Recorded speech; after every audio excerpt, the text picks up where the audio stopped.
The last time you sat down to watch a movie or binge watch a show, you're probably part of this huge invisible upgrade that's been happening. Seriously.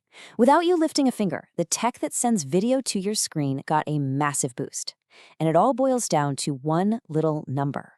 30%. So what is that? Well, it's huge. Right now, 30% of all the video streaming from one of the biggest entertainment platforms in the world is powered by this brand new technology. And this isn't some beta test or a coming soon thing. It's happening right now, today. So think about it this way. What if that meant almost a third of everything you watch could suddenly have a sharper picture and, maybe this is the best part, fewer of those awful, frustrating buffering wheels? Because that's exactly what's going on. Okay, so the secret ingredient behind all of this is a piece of tech called AV1. I know, the name sounds a little robotic, but what it does is incredibly human. Its whole mission is just to make everything you watch better. Now, to really get AV1, you first have to know what a video codec is. And honestly, the best way to think about it is like packing a suitcase for a trip. A movie file is this giant, messy pile of clothes. A codec? Well, that's the magic technique that folds, rolls, and vacuum packs everything to fit into a tiny little suitcase, your internet connection, so it can travel super fast and arrive at your screen looking perfect. So AV1 is basically the most advanced, state-of-the-art way to pack that suitcase. And here's a really key part. It's open source. That means no single company owns it. Tech giants like Google, Netflix, and Amazon are all working on it together. And that means faster improvements for everybody. And, of course, a better picture for you. So what does this actually look like for you, sitting on your couch? Well, let's start with the thing we all hate, buffering. Just look at this. Streams using AV1 have a staggering 45% fewer interruptions than the older codecs. I mean, that's almost half. That's a difference you can really feel. And this is where it gets really interesting, this incredible balancing act AV1 pulls off. Check out the data. Compared to older standards, AV1 gives you a way higher quality picture. That's what that plus 4.3 score means. It's like a report card for how good the video looks, while using 33% less data.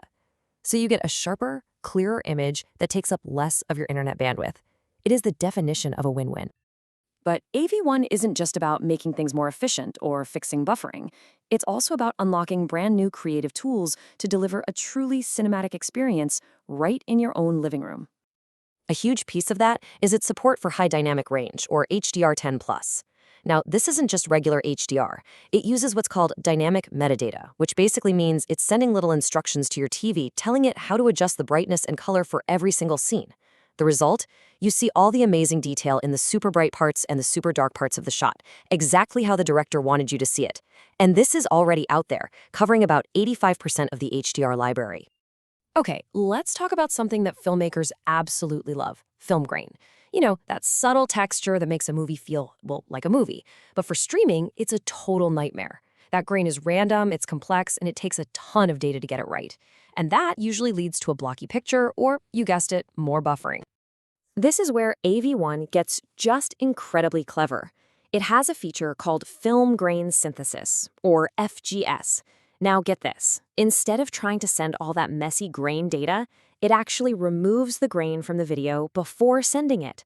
Then it just sends a tiny packet of instructions that tells your TV or your phone exactly how to draw that original film grain back on top perfectly. And the result is just, wow, look at this.